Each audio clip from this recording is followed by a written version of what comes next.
శివానంద లహరి 36వ శ్లోకంలో మనకి ఆదిశంకరాచార్యులు వారు ముక్తి అనే కన్యకిచ్చి పెళ్లి చేయమని, నా శరీరాన్ని నేను పుణ్యాహవాచనం చేసి మీరు ఉండటానికి సిద్ధంగా ఉంచుతానని చెప్పారు చక్కగా ఆ శ్లోకంలో. ఆ పుణ్యాహవాచనం శరీరాన్ని ఎలా శుద్ధి చేసుకోవాలి అనే విధానాన్ని చక్కగా వివరించారు. మనం అసలు ముక్తి కోసం ఎక్కడికెక్కడికో వెళ్తుంటాము. అసలు ముక్తి క్షేత్రాలు మనకు 7 ఉన్నాయి. అక్కడికి వెళ్తే మనకి ముక్తి సులభంగా లభిస్తుంది అని చెప్తున్నారు. అక్కడికి వెళ్ళకుండానే మన శరీరాన్ని శుద్ధి చేసుకొని, మనస్సులో దేవుడిని పెట్టుకొని, శివుణ్ణి నిలుపుకొని, ముక్తిని ఎలా పొందాలో ఈ శ్లోకం ద్వారా స్వామివారు చెప్తున్నారు. ముందుగా మనం ఆ ముక్తి క్షేత్రాలేంటో చూద్దాము. ఈ ముక్తి క్షేత్రాలకి ఒక శ్లోకం ఉందండి.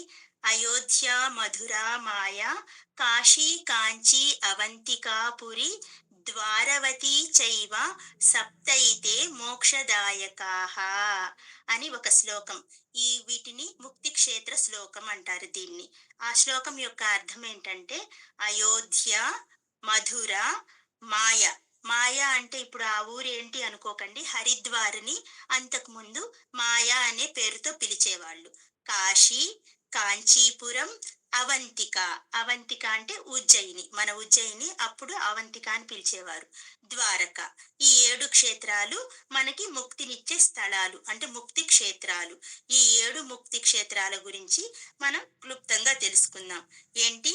అయోధ్య, మధుర, మాయ, కాశీ, కాంచికాపురి అంటే కాంచీపురం, అవంతిక అంటే ఉజ్జయిని, ద్వారక. ఈ 7 ముక్తి క్షేత్రాల గురించి ఈరోజు తెలుసుకుందాం. అయోధ్య. అయోధ్య అంటే శత్రువులు దూరటానికి కూడా వీలు లేనటువంటి సురక్షితమైన స్థానం అని అర్థం. అయోధ్య అంటే ఇది మానవోత్తముడు, మర్యాద పురుషోత్తముడు అయిన శ్రీరాముడు, ఆ భగవానుడు జన్మించిన జన్మభూమి. సరయూ నది తీరంలో వెలిసిన ఈ మోక్షధామం దర్శన మాత్రముగా అంటే చూసినంత మాత్రానే మన జన్మను చరితార్థం చేస్తుంది అంటారు. అయోధ్యకెళ్తే మనకి, ఎందుకంటే శ్రీరాముడు 11,000 సంవత్సరాలు జీవించారు. ఆ అయోధ్యలో ఆయన తిరిగారు.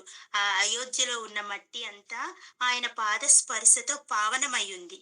కాబట్టి దాని యొక్క దర్శన మాత్రం చేతనే మన జన్మ తరించిపోతుందంట. ఇంకా రెండవ నగరం మధుర.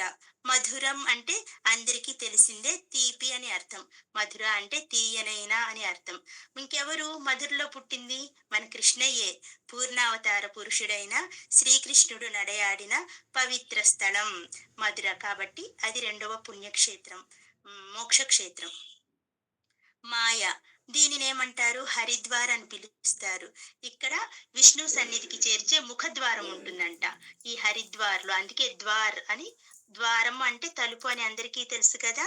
విష్ణువు యొక్క సన్నిధికి చేర్చే ముఖద్వారం ఈ పుణ్యస్థలం. హిమవత్ పర్వతాల మధ్య ప్రవహిస్తూ ఉంటుంది గంగా నది కదా. ఆ గంగా నది మొట్టమొదట నేలపైన అడుగు మోపిన విశిష్ట పుణ్యక్షేత్రం ఇది. గంగా నది దివి నుంచి భూమికి ఫస్ట్ నేలపైన ఎక్కడైతే పడిందో అక్కడే ఈ హరిద్వార్ ఉంది. కాబట్టి దీన్ని మాయానగరం అంటారు. దీనికి మనకు ముక్తి క్షేత్రంలో మూడో ముక్తి క్షేత్రంగా చెప్పుకుంటారు. ఇంకా కాశీ గురించి చెప్పనవసరమే లేదు. భూలోక కైలాసం అది. భూలోక కైలాసంగా ప్రసిద్ధి చెందిన ఈ పుణ్యక్షేత్రం పవిత్ర గంగా నదీ తీరంలో వెలిసిన పరమశివ సన్నిధానం అంట. వరుణ, అసి అనే 2 నదులు కలిసి ఇక్కడ గంగా నదిలో సంగమించటం వలన ఈ పట్టణానికి వారణాసి అని పేరు వచ్చింది. వరుణ ప్లస్ అసి ఈ 2 నదులు వచ్చి గంగా నదిలో ఇక్కడ కలుస్తాయంట, సంగమం చెందుతాయంట. అందుకని ఈ పట్టణానికి వారణాసి అని పేరు వచ్చింది. ఇంకా భూలోక కైలాసం అని పేరు ఉండనే ఉంది. ఇది 4వ ముక్తి క్షేత్రంగా చెప్పుకుంటారు. కాంచీపురం దక్షిణ భారతంలోని పవిత్రమైన నగరం ఇది. ఇక్కడ దీన్నే ఏమంటారు? కంచి అంటారు, కాంచీపురం అంటారు, కాంచీపురం, ఇలా రకరకాల పేర్లతో ఈ ఈ క్షేత్రం ఉంది. ఈ పుణ్యధామ ధామం శివుడికి, విష్ణువుకి, శక్తికి ముగ్గురికి సమానమైన స్థానాన్ని ఇచ్చిందంట. శివుడికి, విష్ణుమూర్తికి, శక్తికి అద్వైత తత్వాన్ని ప్రవచించిన ఆదిశంకరాచార్యుల వారు స్థాపించిన కామకోటి పీఠం ఇక్కడే ఉంది. కామకోటి పీఠం అంటే కంచిలో కామకోటి పీఠం అంటే ఎంత ప్రసిద్ధమో మనందరికీ తెలిసిందే. ప్రత్యేకంగా చెప్పనవసరం లేదు.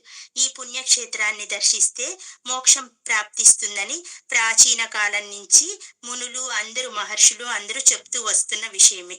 ఇక అవంతిక భారత భూమిలోని మధ్యప్రదేశ్లో విరాజిల్లే ఉజ్జయిని నగరానికి అవంతిక అని పేరు. అది పాత పేరు అన్నమాట, పురాతనమైన నామం. ఇప్పుడు ఉజ్జయిని అని పిలుస్తున్నాం మనం. సిప్రా నది తీరంలో వెలుగొందే ఈ పట్టణం మహాకాళనాథుడైన శివుడికి నిలయం. ద్వాదశ జ్యోతిర్లింగ క్షేత్రాల్లో ఒకటైన ఈ నగరం మంచి కవి ఉన్న కాళిదాసు, ఆ కాళిదాసు ఈ నగరం గురించి ఎంతో అద్భుతంగా వర్ణించారు. కాళిదాసు గారు ఎన్నో రచనలు చేశారండి. ఆయన అసలు పొట్ట పొడిస్తే అక్షరం ముక్క రాని వారు. కాళిదాసు ఉజ్జయినిలో కాళికా అమ్మవారిని ప్రసన్నం చేసుకొని అతని నాలుక పైన బీజాక్షరాలని రాపించుకొని వెంటనే ఆయన శ్యామలా దండకాన్ని చేశారండి. ఎంత గొప్పగా ఉంటుందో ఆ స్తోత్రం. కాబట్టి ఎంతో ముఖ్యమైన క్షేత్రాల్లో ఉజ్జయిని ఒకటి. ఈ క్షేత్రాన్ని దర్శిస్తే పునర్జన్మ ఉండదని అందరూ చెప్తూ ఉంటారు. ఇంకా లాస్ట్‌ది ఏడవది అయిన ద్వారవతి. ద్వారవతి అంటే మన ఏదో కాదండి, ద్వారక. మన ద్వారకా నగరం. శ్రీకృష్ణుడి యొక్క పాద స్పర్శతో పునీతమైన దివ్యధామం ఇది. కృష్ణుడు నివసించిన ద్వారకా నగరం సముద్రంలో కలిసిపోయింది. ఇప్పుడు తీరంలో కొత్తగా ఏదో ఆలయం నిర్మించారు అంటున్నారు. మరి దాని గురించి పెద్ద ఐడియా ఏం లేదు. ఆధునిక ద్వారకా నగరం ద్వారకానాథ్‌గా ప్రసిద్ధికెక్కిందంట. ఇక్కడ ద్వారకాధీశుడి ఆలయం ఉంది. ఈ ఆలయంలోకి స్వర్గద్వారం ద్వారా ప్రవేశించిన భక్తులు మోక్ష ద్వారం లోపలికి ఈజీగా వెళ్తారంట, సులభంగా వెళ్తారంట. ఇక్కడ మనకి ద్వారకలో ఉన్న ద్వారకాధీశుడు ఆలయంలోకి మనం వెళ్ళినట్లయితే మనం స్వర్గద్వారం ద్వారా ప్రవేశించిన భక్తులందరూ మోక్షాన్ని పొందుతారు అని చెప్తారనమాట. ఈ కారణంగా ఇది ఏడవ లాస్ట్ ముక్తిదాయక నగరంగా ప్రసిద్ధి చెందింది. మనకి ఇన్ని ముక్తినిచ్చే క్షేత్రాలున్నాయి. ఈ క్షేత్రాలకు వెళ్ళినంత మాత్రానే మనకి ముక్తి వస్తుంది. అక్కడ దేవుణ్ణి దర్శించుకున్న మాత్రానే ముక్తి వస్తుంది అని చెప్తున్నారు కదా స్వామి. మరి నాకు ముక్తి కావాలంటే ఆ ముక్తినే నన్ను ఆ ముక్తి అనే కన్యకే ఇచ్చి నాకు కళ్యాణం జరిపించండి. అలా కళ్యాణ క్రతువు జరిపించడానికి నేను సిద్ధంగా ఉండాలి కదా. మరి ముక్తిని ఇవ్వాలంటే స్వామివారు మన మనస్సులో ఉండాలి కదా. నిన్న స్వామివారిని మనసులో పెట్టుకొని పూజ చేస్తాను అన్నారు. మరి ఆ శరీరాన్ని శుద్ధంగా ఉంచుకోవాలంటే పుణ్యాహవాచనం చేయాలి.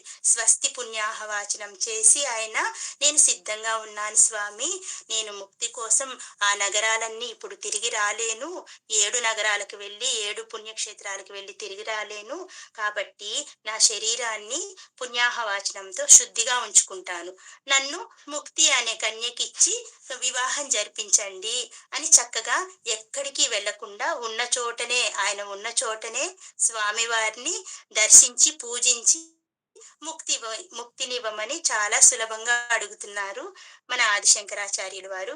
మనం కూడా అలా ప్రయత్నిద్దామా మరి? ఓం నమ శివాయ.